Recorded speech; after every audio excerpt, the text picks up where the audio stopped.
आइए हम समझते हैं कि केस या कारक क्या होता है। इंग्लिश में केस को समझने से पहले अगर आप हिंदी में कारक को समझ लेंगे तो इंग्लिश में समझना और आसान आपके हो जाएगा।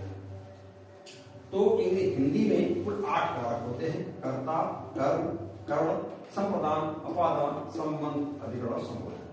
एक चीज और बता दूं, ये वास्तव का मतलब क्या होता है? किसी नाउन या प्रोनाउन का जो कार्य होता है वाक्य में, जो फंक्शन करता है वो, उसी को हम लोग कारक कहते हैं। अब कर्ता कारक हिंदी में लोग कहते हैं सब्जेक्ट। सब्जेक्ट का वो नाउन या प्रोनाउन जो एक्शन करता है। फिर से देखिए, जो नाउन या प्रोनाउन किसी वाक्य में जो एक्शन हो रहा है उसको जो करता है, इसी को हम कर्ता कहते हैं। संक्षेप में कहें तो जो करता है वही करता है, जो कुछ करता है वही करता है। इसकी पहचान मैंने आपको बताया था कि अगर आप वाक्य की क्रिया वर्ग में कौन या किसने लगा प्रश्न करेंगे, जो उत्तर मिलेगा वही सब्जेक्ट यानी कर्ता होगा।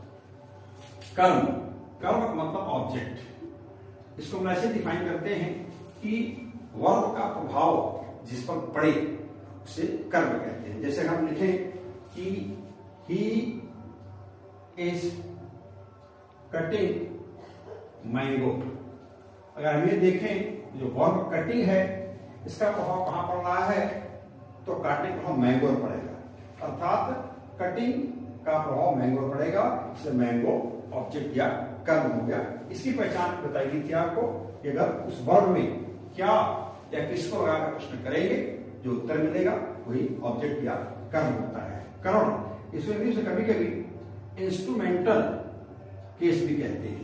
एक्चुअली वास्तव में इंग्लिश की ऐसी कोई केस है नहीं, बट और ट्रांसलेट कर लेते हैं।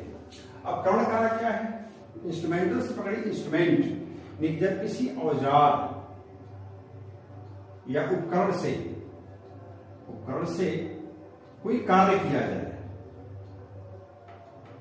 तब उसे हम करण कारक कहते हैं। ये ध्यान देना है, जब उस इंस्ट्रूमेंट यानी औजार या उपकरण से कोई कार्य किया जाएगा तभी वह करण कारक कहलाएगा।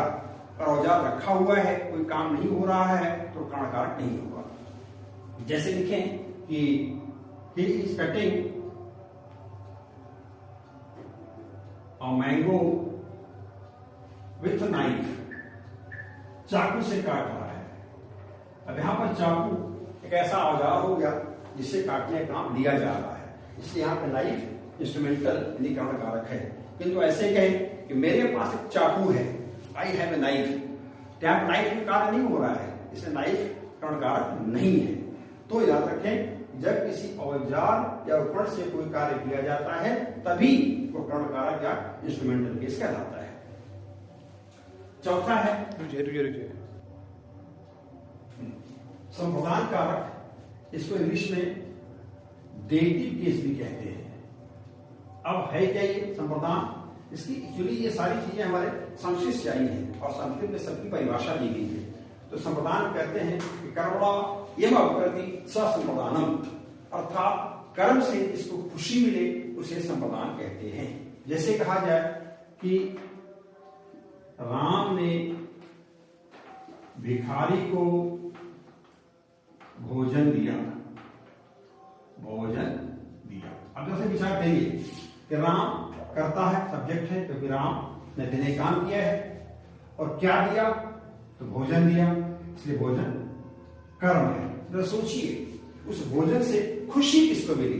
तो वास्तव में भिखारी को मिली, इसलिए भिखारी संप्रदान कारक हो गया। तो संप्रदान कारक की पहचान यही है कि वाक्य जो कर्म होता ऑब्जेक्ट होता है, उससे जिसको खुशी मिले उससे हम संप्रदान कारक या डेटिव केस कहते हैं।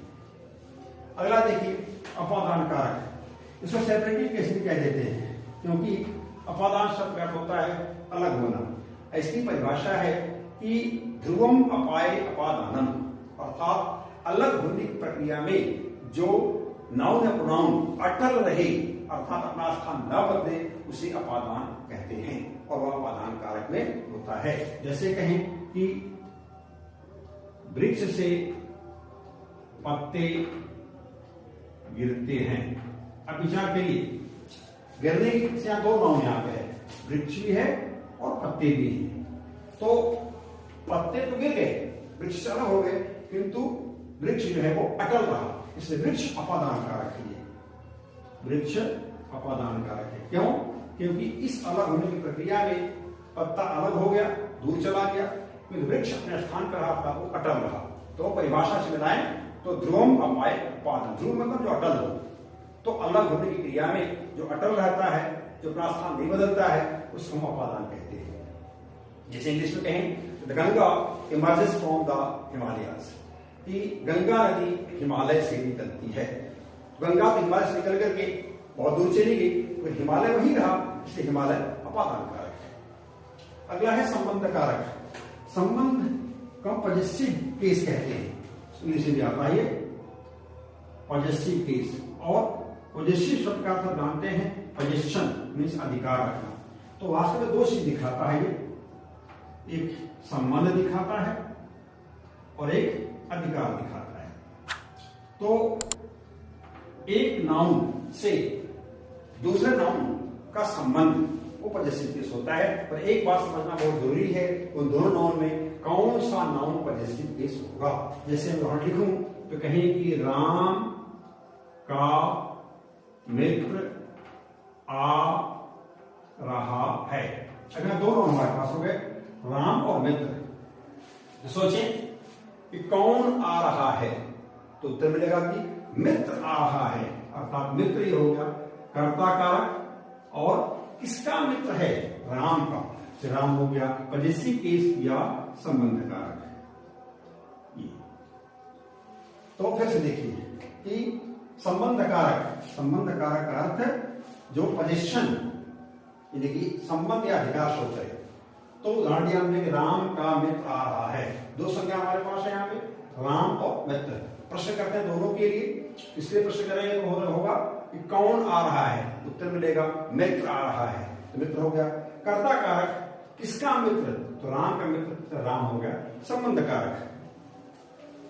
अगला हम देखते हैं अधिकरण कारक।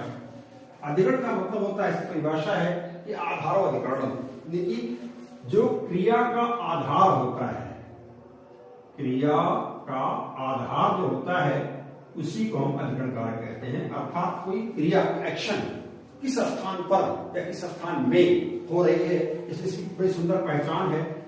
इसके बाद हमेशा में या पर आता है।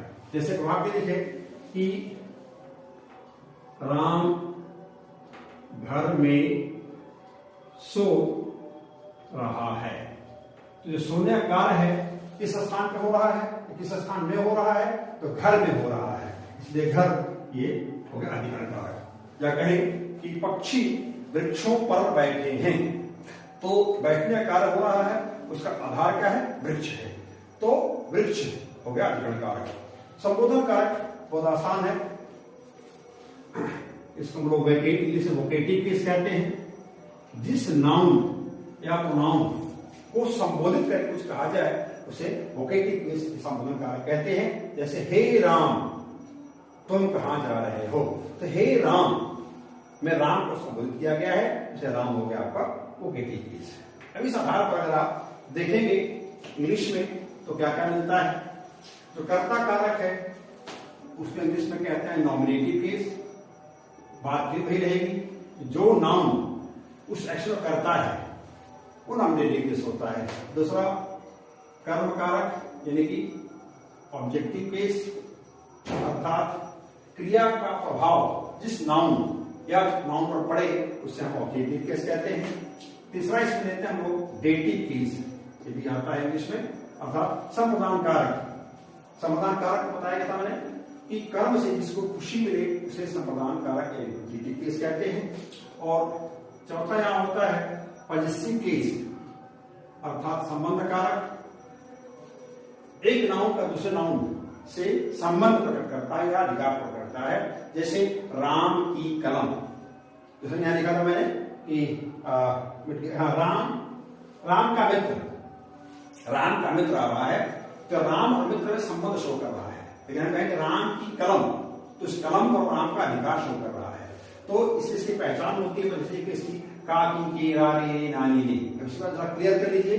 का की के का मतलब राम का, श्याम का, राम की, श्याम की, रा री रे मेरा, मेरे, मेरे, तुम्हारा, तुम्हारे, तुम्हारे, और नानी ने अपना, अपनी, अपने, ये सारे आते हैं यहाँ पे संबंध कारक। और लास्ट इसमें है वोकेटिव केस, अर्थात संबंध कारक जिस नाउन या प्रोनाउन को संबोधित करके कुछ कहा जाए उसे हम वोकेटिव केस कहते हैं। मुझे लगता है कि टॉपिक आपको समझ आ गया होगा। Thank you.